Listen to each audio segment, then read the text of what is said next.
हरे कृष्णा, राधे राधे दोस्तों। आप सब कैसे हो? राधा रानी और लड्डू गोपाल की कृपया आप सभी पे सदा ही बनी रहे। आज के वीडियो में मैं आपके साथ शेयर करने वाली हूँ बृहस्पतिवार की कथा। बृहस्पतिवार भगवान विष्णु को समर्पित होता है। बृहस्पतिवार के दिन सुबह स्नान आदि से निर्मित होकर विष्णु भगवान की पूजा की जाती है। बृहस्पतिवार के दिन पीले वस्त्र धारण करना चाहिए।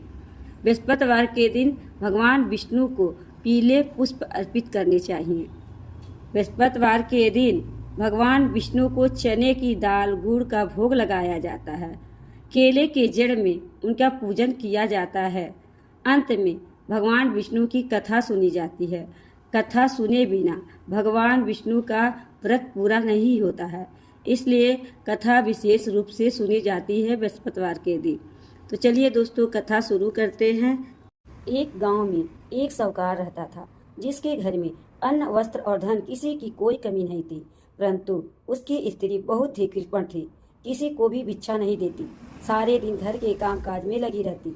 एक समय एक साधु महात्मा बृहस्पतिवार के दिन उसके घर पर आए और भिक्षा की याचना की। स्त्री उस समय घर के आंगन को लीप रही थी। इस कारण साधु महाराज से कहने लगी कि महाराज, इस समय तो मैं घर को लीप रही हूँ, आपको कुछ नहीं दे सकती, फिर किसी अवकाश के समय आना। साधु महाराज खाली हाथ चले गए। कुछ दिन के पश्चात वही साधु महाराज आए, उसी तरह भिक्षा मांगी। साहूकारनी उस समय लड़के को खिला रही थी। कहने लगी, महाराज मैं क्या करूं, अवकाश नहीं है, इसलिए आपको भिक्षा नहीं दे सकती। तीसरी बार महाराज आए तो उसने उन्हें उसी तरह से टालना चाहा, परंतु महात्मा जी कहने लगे कि यदि तुमको बिल्कुल ही अवकाश हो जाए तो मुझको भिक्षा दोगी? साहूकारनी कहने लगी कि हाँ महाराज, यदि ऐसा हो जाए तो आपकी बड़ी कृपया होगी। साधु महात्मा जी कहने लगे कि अच्छा, मैं एक उपाय बताता हूँ। तुम बृहस्पतिवार को दिन चढ़ने पर उठो और सारे घर में झाड़ू लगाकर कूड़ा एक कोने में जमा कर दो। घर में चौका इत्यादि मत लगाओ। फिर स्नान आदि करके घर वालों से कहो उस दिन सब हजामत अवश्य बनाएं। रसोई बनाकर चूल्हे के पीछे रखा करो, सामने नहीं। शाम को अंधेरा होने के बाद दीपक जलाओ तथा बृहस्पतिवार को पीले वस्त्र मत धारण करो, ना पीले रंग की चीजों का भोजन ग्रहण करो। ऐसा करने से तुमको घर का कोई भी काम नहीं करना पड़ेगा। साहूकारनी ने ऐसा ही किया। बृहस्पतिवार को दिन चढ़े उठी, झाड़ू लगाकर कूड़े को घर में ही जमा दिया। पुरुषों ने हजामत बनवाई, भोजन बनाकर चूल्हे के पीछे रखा। वह सब बृहस्पतिवारों को ऐसा ही करती थी। अब कुछ काल बाद उसके घर में खाने को दाना न रहा। थोड़े ही दिनों में महात्मा फिर आए और भिक्षा मांगी, परंतु सेठानी ने कहा, महाराज मेरे घर में खाने को अन्न नहीं है, आपको क्या दे सकती हूँ?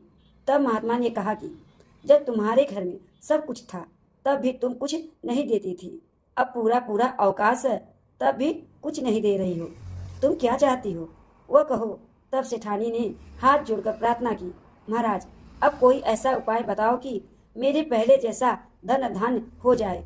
अब मैं प्रतिज्ञा करती हूँ कि आप जैसा कहेंगे वैसा ही करूँगी। तब महात्मा जी ने कहा, बृहस्पतिवार को प्रातःकाल उठकर स्नान आदि से निर्वित होकर घर को गौ के गोबर से लीपो तथा घर के पुरुष हजामत ना बनवाएं। भूखों को अन्न जल देती रहो। ठीक संध्या काल दीपक जलाओ। यदि ऐसा करोगी तो तुम्हारी सब मनोकामनाएं भगवान बृहस्पति जी की कृपया से पूर्ण होगी। सेठानी ने ऐसा ही किया और उसके घर में धन धान ऐसा ही हो गया जैसा कि पहले था। इस प्रकार भगवान बृहस्पति जी की कृपया से अनेक प्रकार के सुख भोग कर दीर्घ काल तक जीवित रही। तो दोस्तों, यह थी बृहस्पतिवार की कथा। कथा आपको कैसी लगी? अच्छी लगी है तो लाइक करिएगा। चैनल को सब्सक्राइब नहीं किए हैं तो चैनल को सब्सक्राइब कर दीजिएगा। बेल आइकन को प्रेस करिएगा ताकि आने वाला वीडियो आप तक जल्द से जल्द पहुंचते रहे। भगवान विष्णु की कृपया आप सभी पे सदा ही बनी रहे, इसी कामना के साथ फिर मिलते हैं। राधे राधे।